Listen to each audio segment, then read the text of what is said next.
সাতাশ আমি বলেছিলাম বলে গুরুমশাই আমার পরে উঠল রে রাগে জ্বলে।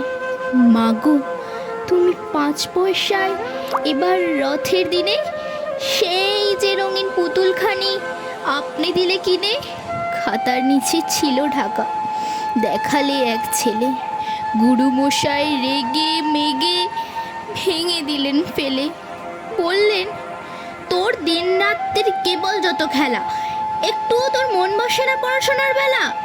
মাগো, আমি জানাই কাকে, ওর কি গুরু আছে? আমি যদি নালিশ করি এক্ষুনি তার কাছে। কোনো রকম খেলার পুতুল নেই কি মা ওর ঘরে? সত্যি কি ওর একটুও মন নেই পুতুলের পরে? সকাল সাজে তাদের নিয়ে পড়তে গিয়ে খেলা, কোনো পড়ায় করেননি কি কোনো রকম হেলা? ওর যদি সেই পুতুল নিয়ে ভাঙেন কি ওর আগে, বল দেখি মা, ওর মনে তা কেমন তর লাগে?